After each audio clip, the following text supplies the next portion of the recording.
السلام علیکم مینوالو د تازه کلامونو سره یو ځل بیا ستاسو په خدمت کې حاضر یم. امید کوم چې دا مو ډېر زیات خوښ شي.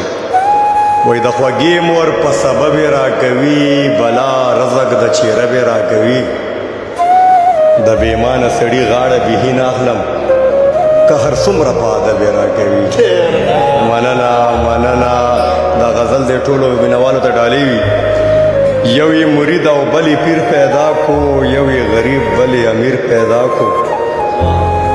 ما چې د حق آواز په زور پورته کو، زما د پاره یې زنځیر پیدا کو. مننه مننه حمزه ساقي. زما د پاره یې زنځیر پیدا کو، باچا ته ګرانو سلطانت یوازې، مرګرو ځان ته یې وزیر پیدا کو. مننه مننه. باچا ته ګرانو سلطانت یوازې، مرګرو ځان ته یې وزیر پیدا کو. اوس به د حق نه بغیر هیڅ نه وایم، ځان له مې دا رنګه ضمیر پیدا کو. مننه مننه. و نظیره سم د خوشحالۍ ګډېږي، نظیره سم د خوشحالۍ ګډېږي. دوه وخته رزق یو فقیر پیدا کو. خوشحاله او ډېره مننه ډېره مننه حمزه ساقي. او دا بل غزل دی پکې هم ډالۍ وي. ما به درنه ومنه ډېر زر وخوري، ما به د سپېرو خلکو نظر وخوري.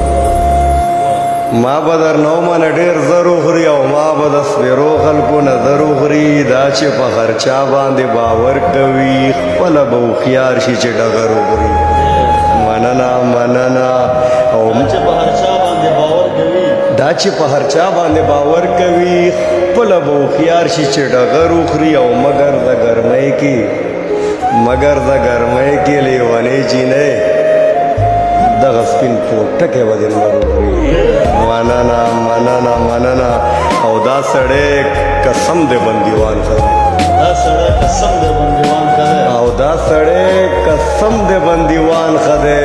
دا که اوس آزاد شو دا به غر وخوري، اوس خو هر سړی نظیر ته سپک ګوري، بیا به محترم شي خو چې سر وخوري. مننه مننه مننه ډېره مننه ډېره مننه.